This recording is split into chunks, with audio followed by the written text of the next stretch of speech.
Falko, welcome to CTO Confessions. It's great to have you on board, sir. Thank you so much. I'm happy to be here. Brilliant, brilliant. So tell the audience a little bit about yourself. Who are you? What are you doing? Who do you work for?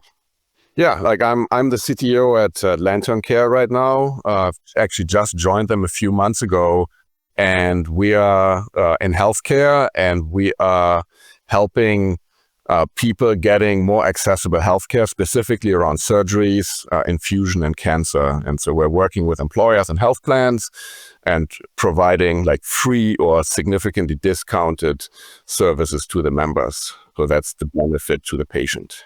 The difference you're making to your customer base and the company as well is quite profound. I always yearn to work in an industry where I'm having a little bit more impact than maybe I'm having just doing a podcast, for example. Yeah, no, I love being in healthcare. I mean, this is actually my 20th year in healthcare, like using technology in healthcare. I just love the kind of the mission-driven nature of it and using technology to help like people. And especially in the US, the healthcare system needs a lot of improvements. So I'm trying to help in small steps to improve the system.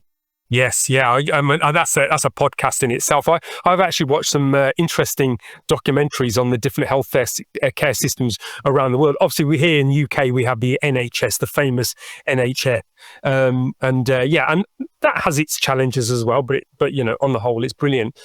So you kind of mentioned that you've been in this space on a number of occasions. So tell us about your entrepreneurial journey then. Especially around some of the app stuff that you've done, and various ventures. Because I know we were speaking offline around some of the startups you've been involved in. Yeah, I mean, my entrepreneurial journey actually started back in Germany. So I'm originally from Germany. I moved to the US in 2008. Actually, before I moved to the US, started a side business trying to build like an IT business where I can place professionals in companies and helping them. That was really my first stint. Tried to do this on the side, and unfortunately it didn't work out. But I think then I really caught that kind of that entrepreneurial bug, and I kind of had to figure out what to do next. So actually, just around the time when I moved to the US, Apple released the iPhone and then came out with the App Store, and I was trying to figure out what to do with that new technology. I'm always eager to learn new technologies and figuring out what to do with it. And given that I was in healthcare already in the time, and my wife was actually losing weight at the time because we had our first child, and she wrote everything on a piece of paper that she ate to keep her diet. And then together we was like, hey, why don't we make an app out of this? And the app is called Calorie Guards. I built it back in 2008, and it went viral. So I had no marketing budget. This was it wasn't even meant to be a business. It was purely based on let's tinker with some new technology, get it in the hand of some people and get some feedback. That was really all I had planned for and my ambitions for it. But then it quickly took off, and I had lots of people using it. They told their doctors told all their patients, and it went viral. I had coverage in national newspapers and even on TV. And it was a pretty incredible journey for several years. And that's really what then also drove me to say, hey, let's take this very consumer focused application. And that's when I decided, let's move to Silicon Valley and kind of join forces with someone on the consumer side of healthcare, and make something a lot bigger out of that. So it was a super, super fun journey. I mean, just reflecting on what that must have felt like. I was kind of around in that space, but I was in electronics and embedded systems. So I kind of wish I'd have jumped into that thing. I mean, there's a lot of things I wish, didn't happen. Get over it, TC. So I can imagine, when that platform came out, I mean, there were smartphones before that, but they not only created a really good delivery of a phone, a smartphone, but they also created the ecosystem behind that allowed people to develop, put stuff on there, et cetera, et cetera. I mean, it must have been really, really exciting times for somebody to create that democratized platform to allow you to create a business on their phone. Yeah, it was amazing because I, as a technologist, I only had to worry about building the best application with the technology I had at the time and not have to worry about kind of the sales side of it. Now, this is a little different now. Like when I launched my app, there were 500 apps in the App Store. Now there are millions of apps. So the discoverability then was a lot easier than it made now. But just having this global platform, like me sitting somewhere in the Midwest, uploading this, and suddenly it is available for everyone in the world. That was pretty incredible. In fact, if I had a wish, I'd go back in time and then do it all over again. I think I'd come up with an app as well. Maybe I'd have been that 501th, and got my idea out there. I'm not sure what that would have been, but well done to you, for creating such a success, and and obviously delivering some value to the end users, with the app that you created. Yeah, and then I also just learned. I built it for people to lose weight, but what I learned in the process that I actually ended up having a large user base of athletes using my app.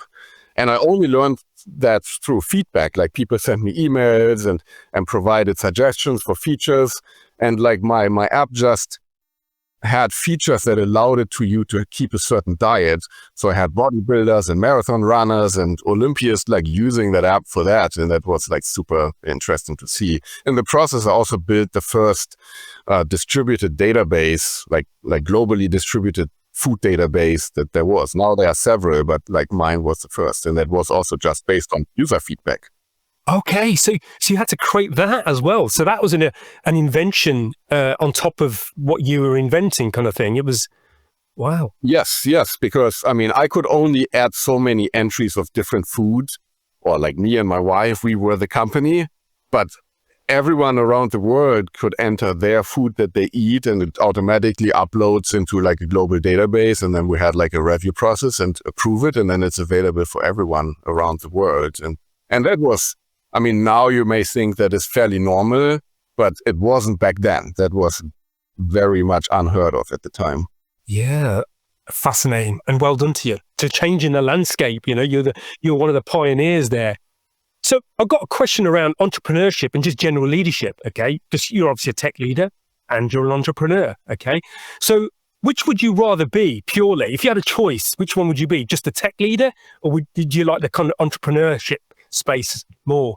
It's a really difficult question. Like, I'd like to have both. And so for me, like, I'd say, like, I'm a technologist first. Like, I'm not a CEO. I'm not a business leader in that sense. And that's why I decided once my app took off, let me join someone who's like a strong leader, a strong salesperson, and come in as the technology leader and then build something together. So if I would be 100% entrepreneur, I would need like a co-founder who's more kind of on the sales or on the business leading side. But I really enjoy being in like especially earlier stage startups. Yeah, I think that's a really interesting point we touch on here, because there's lots of people with great ideas, with a lot of skill and what have you. And, we're working with a lot of business owners myself and, observing the markets, what have you. You do tend to find that people that are very good at creating some of these ideas, the innovation, what have you, they're not always good at sales and marketing. In fact, it's not something they even want to touch. It's kind of like, that's not what I do, but it's really, really important. No, I agree. And that's kind of what I've seen in my journey once I moved to Silicon Valley, of like what you can do if you have like really great sales coupled with great technology. I think that's where the magic happens. Yeah, just the technology doesn't really help you, and just selling something without having like a great product doesn't work either. It really needs to be a combination of the two. Yeah, yes, absolutely. Absolutely. So you'd want both. Yeah, I don't know if you've heard this saying before, but have your cake and eat it. Yeah. Yeah. I always find that saying quite interesting. Well, why wouldn't you want a cake and eat it? Have it both. If I bake it, I also want to eat it, not just give it away. Look at it. Look at the cake. So another question I have on your journey and just general kind of career.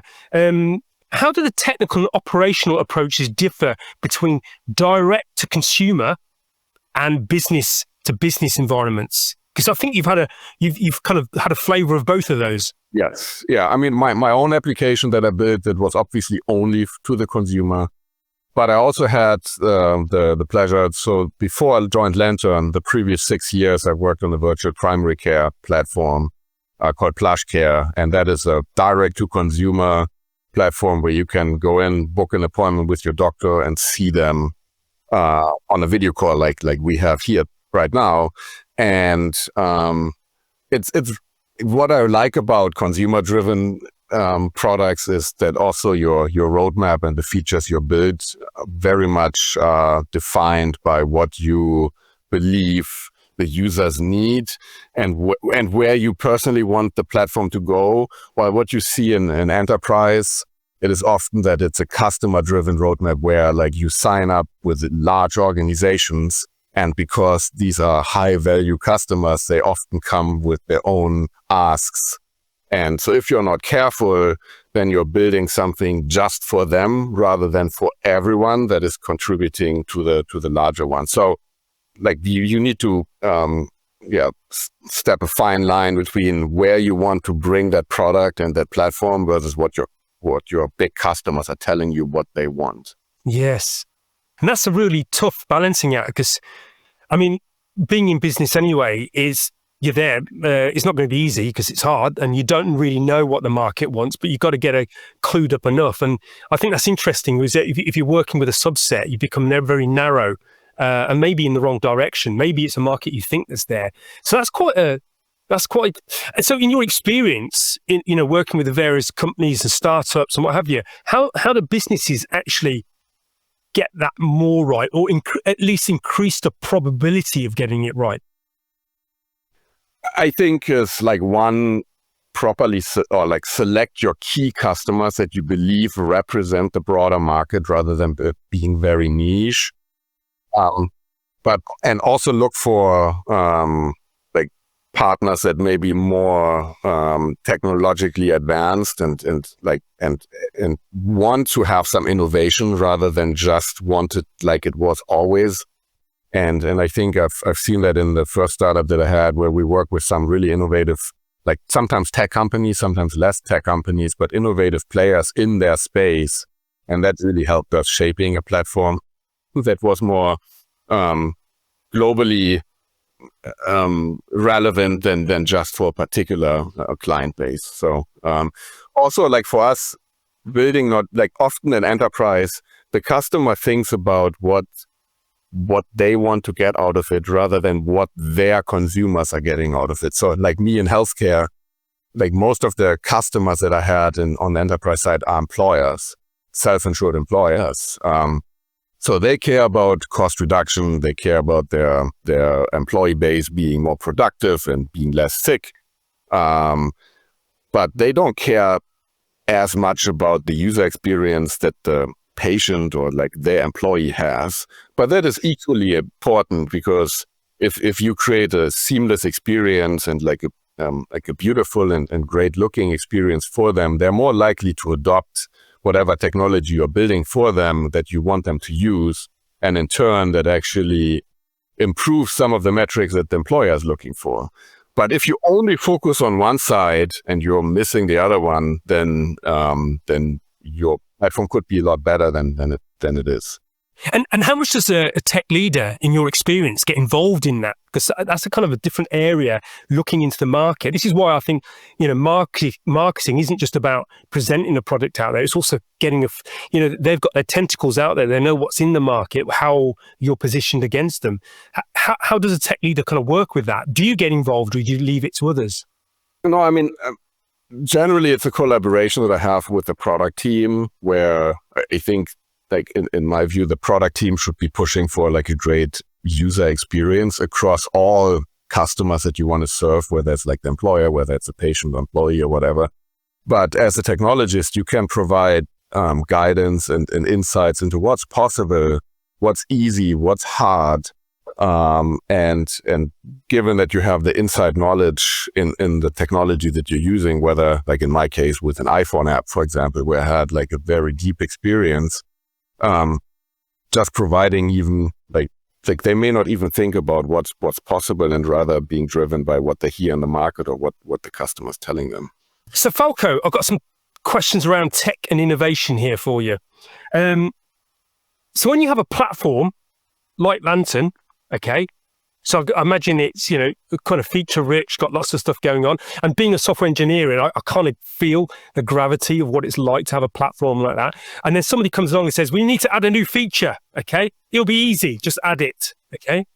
Yeah, there you go. See, it's kind of touching a little bit of a nerve there. What does that look like in practice? How do you go about that, adding that feature without turning into an absolute restart again and reiterate and recreate the whole product? Yeah, I mean, it it comes down to priority. Not anyone should just walk up to everyone and say like, hey, can you please quickly build this thing? I mean, we have like a software development process. In our case, we use like Scrum or Agile in kind of 2-week sprints. And we have like quarterly roadmap planning. And typically, if it's a larger feature, it should come up in these roadmap plannings. But now let's assume this feature made it through that process, and now it's like, hey, let's build this thing. I think it comes to, if it's more complex, I think we need to think about how does it fit in the existing architecture? What would have to change? Is it a significant departure from where we are today? Or is that in an area where the system may be outdated or very brittle, and whenever we touch it, something else breaks? Then we need to be more careful and more diligent when we touch that area. So I think all of that goes into it. Also, who is going to work on it? Like, is it a fairly simple thing? Like, can we have, like, let's say, in quotes, the intern work on it? Or do you need like the most senior person on your team work on it to make sure that doesn't break anything else? I think that all goes into that. And it's always like a team sport. I mean, in very rare cases, it's one single person touching a functionality. It is always a combination of several engineers. You have maybe someone on the quality side checking that. You have like maybe a designer involved, a product manager involved to make that work. And if it's an even more complex feature, maybe it's even several teams involved. So now you need to coordinate that work across them as well. Maybe one team is working on some data integration because you're ingesting data from a different partner. The other team is working on the like UI of what the customer or what the patient may see, and you all need to tie that together. So, it's always a lot more complicated than it may seem from the outside. The smile on my face is telling that, because I've been involved. Somebody says add a feature in, or even sometimes it's a feature that's actually quite fundamental to the architecture, and that's always a kind of kind of thing. When you go to the garage and the mechanic looks at your engine and goes, ooh, there's that kind of moment, and the problem is that, with software, it's very abstract. I mean, obviously we can have documentation around the architecture where features are and what have you, but it's not something you can see, it's something you've got to visualize and get a feel for. So yeah, I totally feel that. And I'm always curious around how that is worked in practice. It's a tough one. So here we go. It's another very technical, geeky, if I may use that word. I can say that because I used to be a geek myself. What does the tech stack look like? With the company that you're in at the moment, or maybe some tech stacks that you found interesting in the past, and how they benefited the work that you were doing. Yeah, so for me, the tech stack at Lantern is actually somewhat new in kind of where I'm coming from. Typically, I've worked in like an Amazon Web Services cloud environment with like a Python backend and like some like TypeScript, JavaScript kind of front end and a kind of native mobile apps. While Lantern is like they are on Azure cloud, so on Microsoft cloud, which generally I think whether you're on Google Cloud or Amazon Cloud or Azure Cloud, they have different names for the same things, but otherwise it's just like a cloud provider of like compute resources, and then they have some special tools on it. On the stack side, we actually have a .NET C# stack on the backend right now, at least for the application side. On the data side, we also used to have a .NET stack, but we're now moving toward more of a Python stack as well, because I think when it comes to data engineering, that is kind of the de facto standard, and there's just such a massive community of like open source tooling available that it makes sense to work on that. And on the front end, we have an Angular app. And our mobile apps currently are React Native, so they are like a hybrid application. While it is kind of still compiled, so it still feels like a native app, but it isn't built in Swift or Kotlin. Yeah, I can't help bringing in the legacy question. Is there some legacy tech that you kind of, well, maybe not at the company you're at, just generally your experience around legacy? Because sometimes there's stacks that we want to work on, and then there's stacks that we got to work on, and then there's stacks, oh my God, can I change what we're working on? Yeah, I mean, I think Lantern is no different than any other company I work for. There's always some legacy that you carry around with you. I think at Lantern, and even at my previous company, we had a monolithic backend, which works fine when you're small and you're like, and you don't have a lot of engineers, and you also don't have a lot of code that you need to maintain. But as you scale, kind of it becomes more and more important that you kind of compartmentalize different code and like move them into separate services that have their own ownership. So I think we're going through that journey here, and I've gone through that same journey at my previous companies, where like you're moving from kind of this one monolithic blob into more like a microservice oriented architecture. Not only does it allow you to have like separation of different features or areas, but it also allows you to use different technology for different parts of your stack. If you have a monolith, you're kind of tied to one technology.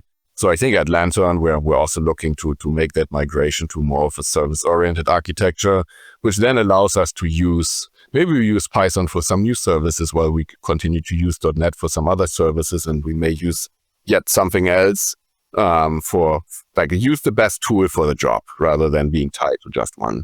Yeah, and coming on to Python, it's something that I never ever had the blessing of working with, but I do hear lots and lots of, people talking about it, and I kind of feel like since I left my kind of tech journey, so to speak, the hands-on, I feel I kind of missed out on that, because there does seem to be a lot of libraries and a lot of functionality that is literally out of the box and just going to run with it. Yeah, I mean it's amazing. I mean when I started my career, it wasn't really a big thing, and it was more like Java at the time and C++, and like I think .NET came around. But Python initially started in the data space, but now it is essentially the largest community of software engineers you can find for backend technologies, for like data technologies, for like all across the board. And I think it's a very easy language to learn. It's very expressive, and it's fairly easy to understand, but it's also, there's an incredibly large community. So there's something available for everything you need. So it's also very quick to build something. It's not the most efficient programming language. Like if you're looking for a high performance system, that's probably not what you want to pick. But in the vast majority of cases, you don't really need that. So going with what is easy, where you have a large pool of engineers to pick from. Also, when you're like scaling your team, that becomes important of what talent you actually find on the market. It was an incredible journey that I had with Python so far.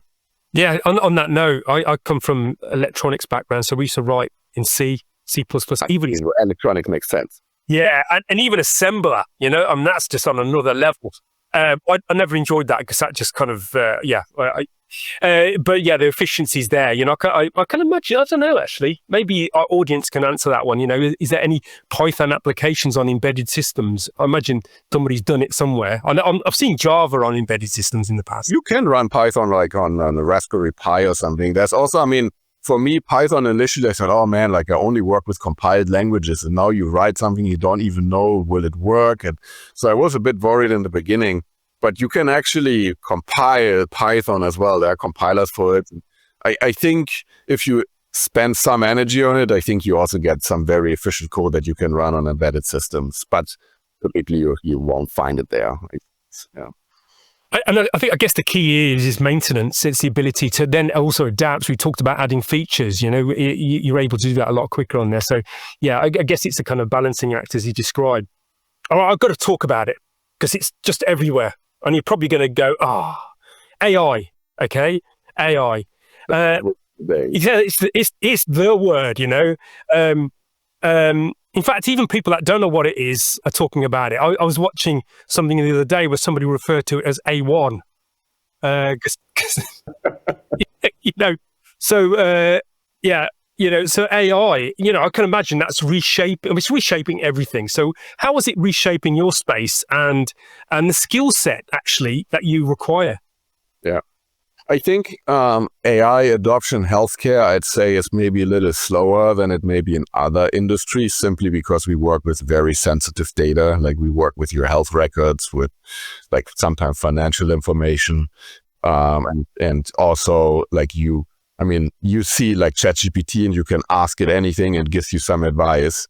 Now, if you think of this in the medical space and I ask it like, hey, like I have these little things on my skin, tell me what it is. In most cases, it probably, it could also be cancer, right? Like it gives you lots of things, but it could also be cancer. It's like, this is obviously not what you want, like a commercial system to do. Like we need to make sure that whatever we use AI for, it is actually it is unbiased, so that it is working on a data set that is across a vast variety of different like conditions or people and like demographics, but also that it is correct, because if it's not, then we may be like legally viable to whatever we tell someone it could be. So that's why you may see slow adoption there. However, I think AI you can use in all kinds of areas. So we're looking at using AI to automate some of the processes we have. And that is really about, like sometimes automating that just very mundane steps where like someone's checking different things and maybe it is not quite like a simple rule, but it's a little bit more complicated. So you could use AI for that.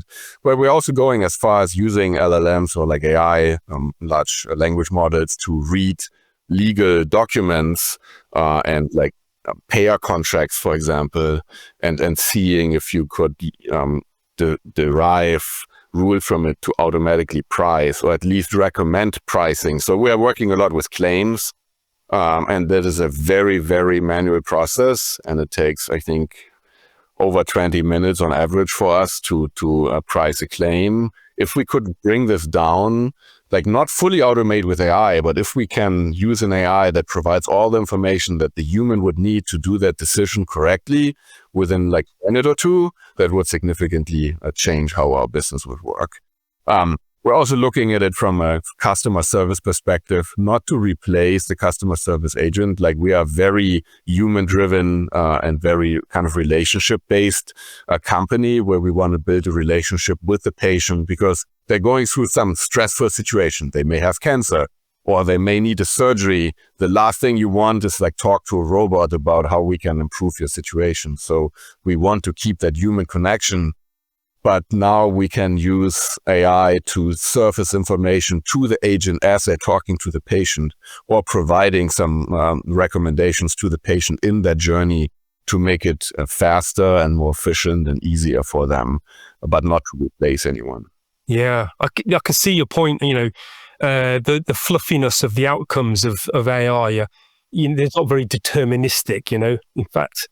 Yeah, and also, if on previous podcasts we've talked about how do you test this stuff, because a bit of code, generally speaking, you know what it's going to do.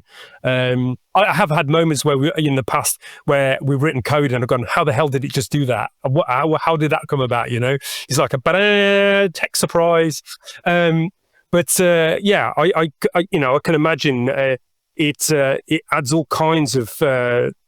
Just the power of AI and the way, using ChatGPT, for example. I think somebody's going to come up with a term of, ChatGPT addiction. I'm a bit addicted to using it because I can ask it any question. I can learn about anything in the moment, So my curious mindset is just kind of flying off in all kinds of random directions and learning, But I see that with my son, who is like kind of like the next generation, so to say, and he's talking to his Alexa and his ChatGPT for everything. Like that, basically, I have some question that just comes to my mind. Okay, let me ask it and get some answers. So I think for them, they grow up with this technology now, and for them, that's just normal that you can get an answer to whatever you have at any time right away. So, but do you remember the days when we had to pick up the Encyclopedia Britannica? And we didn't have the internet. We had to find books in the library. Oh my, or an expert. But it's just accelerated our learning and the ability just to have a general understanding of anything now. And you can go as deep as you want. It's like a rabbit hole that you can just kind of keep falling down. It's like Alice in Wonderland, but in tech and information and learning. So, have there been, okay, here's go. Here's a really strange question, which I'm kind of smiling as I'm about to offer it to you.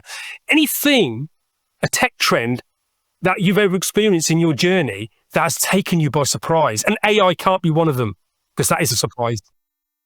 I mean, we talked about like having like smartphones. I think that is, even though like I jumped onto the bandwagon, fortunately with the iPhone app that I built, but that really caught me by surprise. Like even when I started building that app, like for me, it was just an exercise of learning a new programming language and learning how to build something for a small device versus like a desktop computer, which I've done before. But how quickly that became such a powerful tool, and that like I couldn't live without my smartphone these days. If if you forget your smartphone at home, you are like, you recognize it within minutes. If you would leave your credit card at home, you may recognize it within hours or days, depending on how quickly you would need it. It's just such a fundamental tool, and I think it's caught me for surprise of like how quickly the adoption of that came in, and like how powerful the features and like especially that app ecosystem became to the success of it. Yes. Yeah. I'm reflecting on what is the question that I could be asking myself often to be able to see these things come up without them being a surprise. So what is it? What is the essence of these new developments that would give an indication of, well, this is going to become big, kind of thing? I think it is like, how easy is it to adopt and how easy is it to extend? Like if I think of virtual reality or maybe even augmented reality, which are also two areas that were hyped quite a bit. Like, I don't know, Oculus came out and then Meta bought them, and they have the Meta Quest, and then Apple came out with it. But while there's adoption of these systems, it never got beyond some like niche area for people that use it for traveling or people that use it for gaming, or because it is just like, you don't want to wear this thing on your face. You look silly, and it's just not widely accepted socially that you run around like that. While if like your phone in the pocket, you had some phone before, people know the concept of it, and it's not like, even though now it may be distracting and people are using it while they shouldn't, it is still very easy to adopt. And I feel the same is with AI. Like the level of entry to get into it is like with ChatGPT. Prior to that, you needed to be like a researcher or like an engineer or like some technologist to use it. But when ChatGPT and these other tools came out, it made it available for anyone, and it's just free text. You can ask it anything, it gives you anything. I think the adoption is just really, really easy, and I think that's kind of why. Okay. So I'm going to have my adoption radar going now to see this next idea. Yeah, it's going to be pinging away. And maybe I get it wrong. Maybe in 5 years from now, everyone is running around with an Apple Vision Pro on their face. Well, yeah. I don't think sometimes ideas come before their time. They're a great idea, but they're not quite right. I mean, like, for example, the steam engine, it was invented, I think it was kind of created on a small scale in the Babylonian times or something like that. But for whatever reason, I'm just imagining if they'd have took that idea a little bit further, that would have been an empire and a complete shift in human civilization. But obviously, it wasn't quite right for the time for whatever reason. In fact, I'm going to ask ChatGPT about explaining why that was the case later on. Even the electric car, I think, was developed, I don't know, 100 years ago or so, and then it took off, and now this is like the big thing. That was everywhere, it just needs to, you need to kind of, it's all about timing, as they say. Yeah. So, here we go. Despite the abundance of emerging tech, do you feel that there's something important missing still? Okay. I know that this is a really difficult question to ask, but do you feel that there is something that we want to bring into the space? Is it bring VR back? I don't know. So I think if I would wish of a piece of technology that would make my life a lot easier, it's a piece of technology that can accurately estimate how long a project would take to complete. That would be amazing. I know we talked about like feature development and what it takes to build a new feature and making sure that all works. But I think the challenge of estimating how long something takes, I think we've been struggling probably since mankind exists. And like a solution for that, or at least an approximation of that would be amazing. Yes, yeah. Well, you kind of you can use that as one of your wishes for the tech genie very shortly. So we'll kind of add that to one of them. I'll offer you another one in a minute. Yeah, but yeah, I think you're right. Estimation. In fact, going back to my agile, software programming days, and when I used to, coach the teams, estimation was an art, was a real art. And one of the things that I found with a lot of team members that they'd left it to people for so long in their career, they didn't have the art themselves. It was a skill that, we could all pull figures out of the air, but there is something more to that, And some people were really good at estimating how long that was. I used to have a really rough thing was I would come up with an estimation and then I would double it and add a few more days, Which is that's kind of what I'm doing as well. Yeah, and usually when I did that, it was kind of right, even though it was alarming to look at that estimation, thinking, "Oh my God, nobody's going to buy this." I'm going to get, So there was an element of selling that as well. So I had to be a bit of a salesman to say, well, this is this and this is that, and this is what you're going to get. So I'm with you on the estimation thing. Oh yeah, it's giving me shudders. So your leadership and getting the best out your teams, okay? Coaching, mentoring, whatever. Yeah. So when it comes to building company culture, what's been the most challenging part of leadership? I think the most challenging part is to change behavior that you may not want to see, and then consistently apply kind of the culture you would like to see, especially if the company is growing and there are lots of new people coming, or even if it's a large organization that you're coming in and now you're trying to make change, really changing someone's view or behavior seems like the hardest part when you build a culture. Yeah, absolutely. My daughter's going to throttle me for saying this, but I've got a 17 coming on 18-year-old, and trying to change the behavior there. I mean, obviously she's my child, and there's going to be a level of kickback, but it's the same thing applies. There's that resistance to change, and that's the way we do it. And and we live in a world where people are really smart. Many, especially in our industry, everyone's educated to the hilt, and that intelligence brings about some great things, but it also brings about a lot of opinions and very well articulated opinions as well. So that's an interesting question. I think to get culture to actually shift and get people moving that direction. And I guess this is where the inspirational side of leadership comes in. So on that front, how do you inspire your people to actually go for a change? What's your magic trick, or is there a magic trick? I don't know if it's magic, but I mean inspiring to me comes with setting a clear vision of where do we want to go, and more importantly, why do we want to go there? So you want people to understand why that is necessary, or why they're asked to make a change, and what's in for them in some way.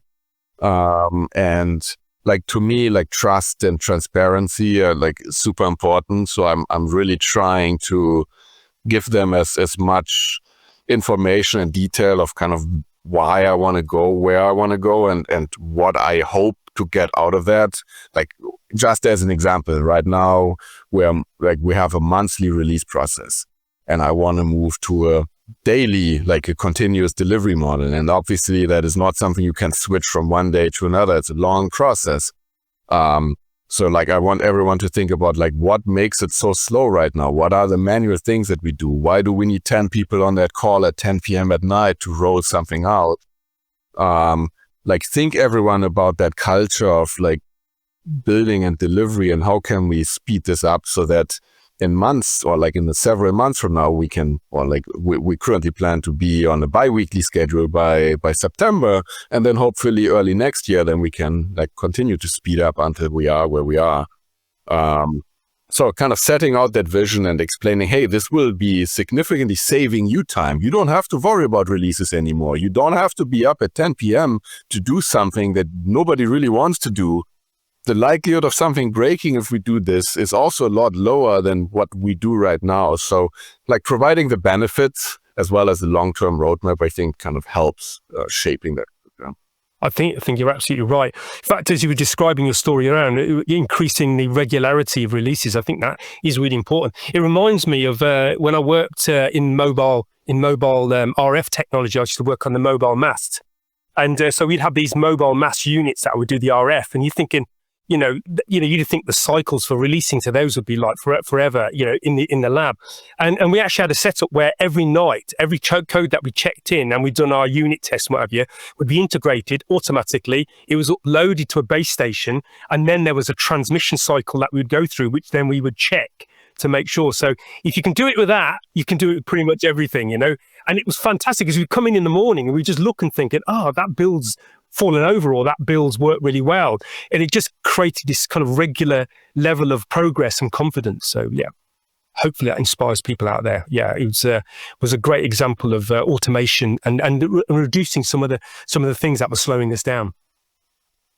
Good. So what are the common mistakes or pitfalls you've observed in your leadership or in other people's leadership as they progress in their journey of leadership? I think one difficult transition is when you're going from individual contributor, like your software engineer, senior software engineer, principal, whatever your level may have been, and now you're transitioning into like management, because or maybe even before, maybe you're asked to lead a project, so you have no people responsibility, but you need to convince a bunch of people to do what you want them to do. And I think kind of that now you're moving, like code is very predictable, even though sometimes you build something you don't quite understand why it works. But in most cases, it does what you think it does. And it's written in code, while humans are a lot more complex than code. So transitioning from this very predictable, I write code, to now I need to lead people that are have different needs and wants, that have different levels of experience, and kind of rally them around a common cause and helping them, I think was really challenging. And then, once you become a manager, also your relationship with maybe some of your teammates may change. Maybe previously you were peers and suddenly you are their boss. So how do you bridge that? You still want to have like a great relationship with everyone, but like unfortunately, intentionally or like unintentionally, it's kind of changing. So keeping that up, I think is difficult. But I really enjoyed that journey. And like, I think the more senior then become, the less hands-on you become. And so the less control you actually have on the technology side, but the more you have the experience of seeing people grow and helping them grow, which I enjoy the most now. Yeah, I can tell. For conversations we've had, I can feel a sense of that as well. In fact, it reminds me of my transition to coming from a tech background. I was leading techies. They knew I could do software.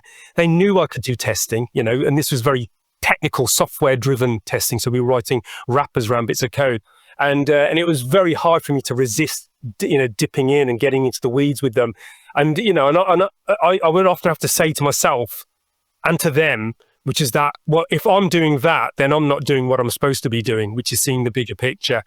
So that I had to have a reminder. It was almost like a mantra, right?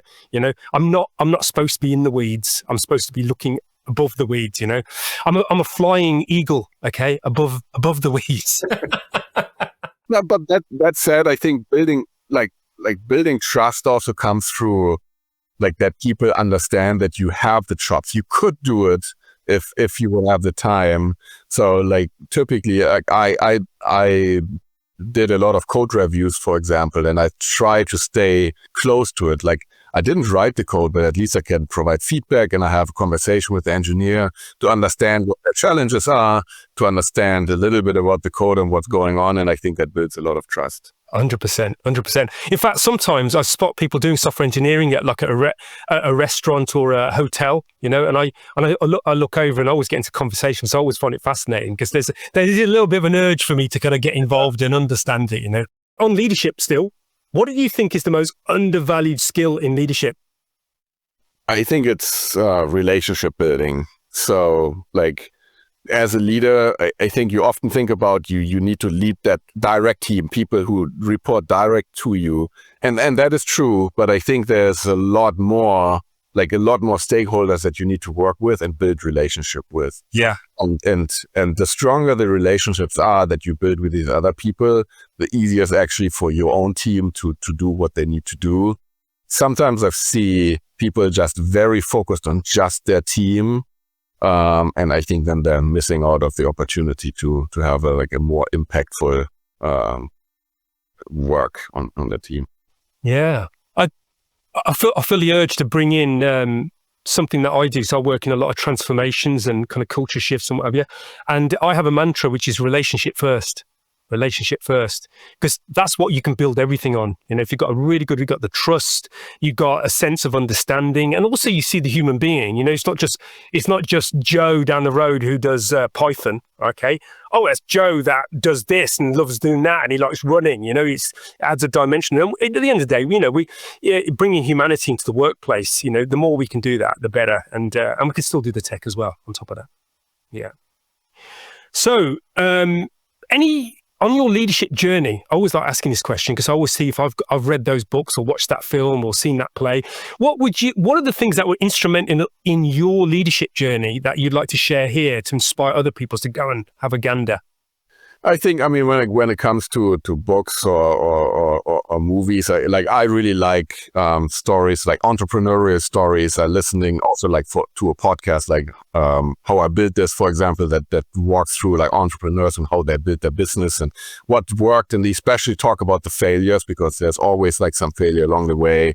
Like I follow kind of the Steve Jobs story pretty closely because that was really inspiring, or like the Social Network.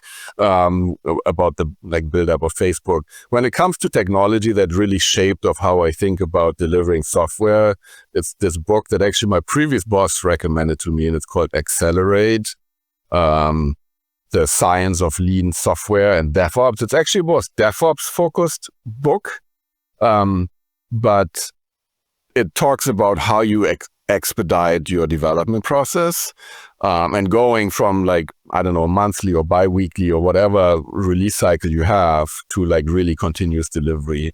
And what was really fascinating in that is you would think that if you have a long release cycle, you have lots of time to QA something, that the quality of whatever you're delivering is higher than if you throw code out to production every single day. But it's actually the exact opposite. The faster you deliver code to production, the smaller the increments are, and the higher the quality of whatever you're shipping actually is, because testing a very small thing is a lot easier than testing a really big thing, like a month worth of code. And reading through that was just it kind of flipped the switch, and then I said, hey, I really need to do this. And so that's when I did this at my previous company, and we saw significant improvements in delivery, but also quality. And it was great to see that it was actually true what they've written in their book. So I'm going to add that to my list, my Himalayan mountain range of books that I want to read. I think on that note, hopefully people get inspired by this kind of section about what books to read, because obviously it's had an impact on you and it's profound by the sounds of it. Is that, when you pick up a book, you're actually picking up somebody's heart, soul and mind on that topic.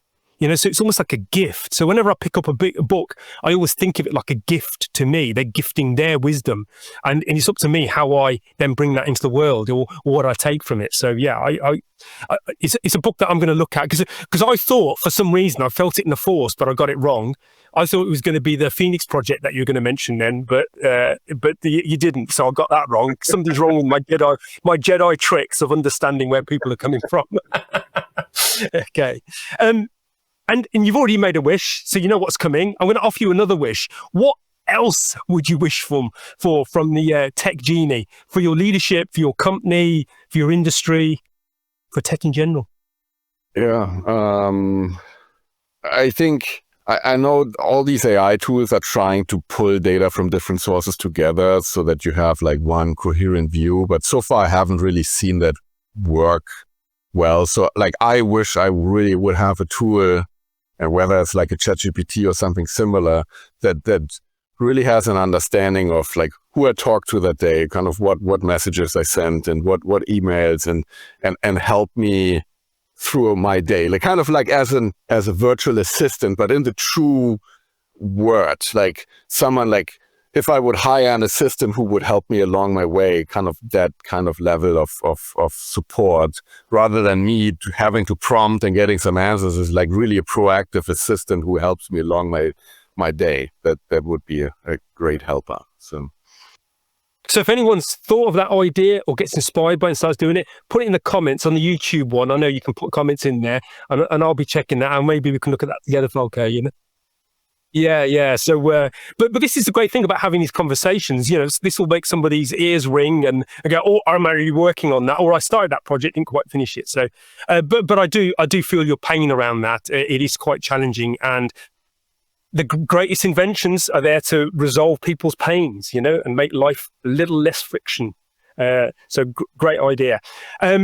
So as we come to our final full stop together, unfortunately, Falko, what's your final key takeaway you'd like to leave as a gift to our tech leader audience listening out there right now? Key takeaway. I think it is like if you're at the beginning of your kind of leadership journey, I'd say build trust with everyone, do the best of your ability, like learn. I think it's a constant learning journey. I think you constantly need to learn of like how to work with people, new technology, new industries, new processes, and help use that and help your teams or like you personally initially to build your career. And if you're kind of keeping up with it, then magic will happen. And maybe sometimes you come across some idea and maybe even venture out and then build your own thing. And so I hope this helped inspiring someone to go on that journey. Brilliant. Absolutely. And a great inspiring note to finish on. Thank you for your time, Falko. It's been wonderful having you on CTO Confessions.